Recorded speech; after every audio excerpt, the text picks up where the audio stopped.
guys, so today I am making crock pot white chicken chili. So I thought that I would share the recipe with you guys because it's super duper easy.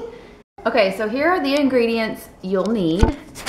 You need chicken breast. It calls for 3 to 4, but these are 2 really big pieces. You also need 14.5 ounce can of chicken broth, a 4.5 ounce can of green chilies. You need garlic powder, cayenne pepper, chili powder, cumin, and onion powder, and I will tell you how much exactly of those when we put them in the crock pot. You also need a can of white corn and a can of cannellini beans, or any white beans that you like. You also need 3 tablespoons of flour, 1 cup of milk, a teaspoon of chicken base, and 3 tablespoons of butter, but you don't need that till later, so I don't have it out. And also any toppings that you want, sour cream, cheese, chives, stuff that you like to put on your chili. Daddy. What? This, Daddy? Yeah. So you're just gonna put all of these ingredients into your crock pot. Make sure the chicken is at the bottom. Okay, so I put the chicken in, and 1.5 teaspoons of chili powder, 1/2 teaspoon of onion powder, 1/2 teaspoon of garlic powder, a few shakes of cayenne pepper, and 1 teaspoon of cumin. I put in the can of chicken broth, a can of green chilies, a can of white corn, and make sure that you drain them before you put them in, and the can of beans. Okay, and we're just gonna mix that up a little bit. Make sure the chicken is nice and covered though. And then we're gonna just turn it on low and let this cook for 6 to 8 hours. Okay, so it has been about 5 hours since I put everything in the crock pot, and I've kind of gone back and stirred it a little bit, but I haven't really messed with it too much. That's the idea of crock pot meals. Sorry if my eyes look puffy. I just watched Marley and Me with Jane, and it gets me every time, especially when you're pregnant, your hormones, and you just get so sad, especially because we have a little yellow lab of our own, River. Hey, buddy.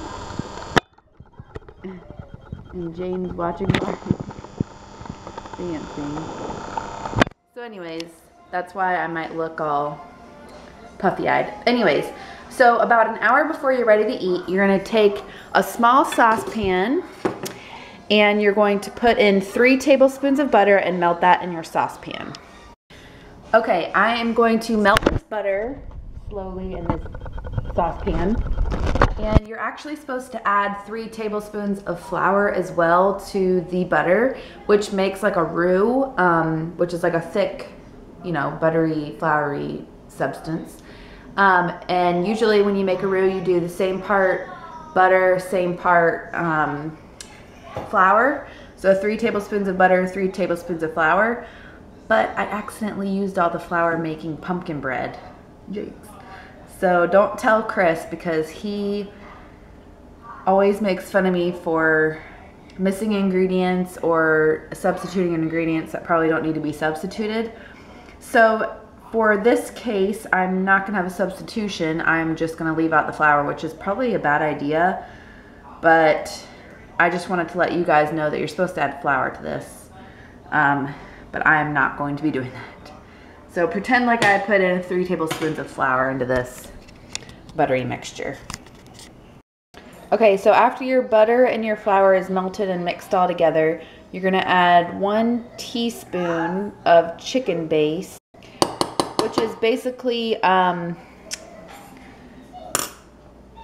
this stuff. It's like it's better than bouillon, obviously. That kind of tells you what it is, but it makes chicken broth. And it's like in a paste form instead of those cubes. And that's what this little thing calls for. So 1 teaspoon of that and 1 cup of milk, and then whisk it all together. Okay, so after this simmers for about 4 minutes, obviously it'll look a lot thicker than this with the flour in it, and you want it to thicken some. You're gonna add it into your crock pot. I went ahead and shredded the chicken. It was pretty much shredded from me stirring it around and stuff. It kind of breaks up on its own, but I made sure there weren't any huge chunks. Now I'm just gonna add this milky mixture and stir that around a bit.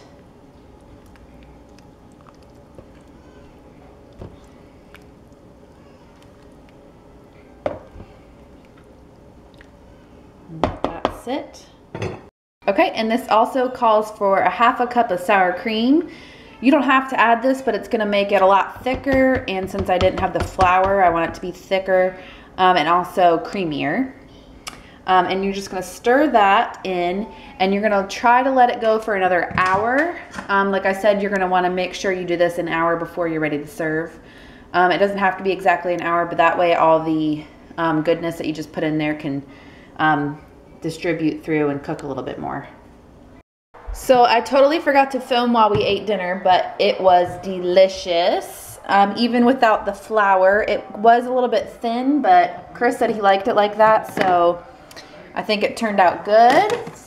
And we just put a little bit of extra sour cream on top. You can put cheese. Chris put a little bit of hot sauce. But all in all, it is great how it is plain.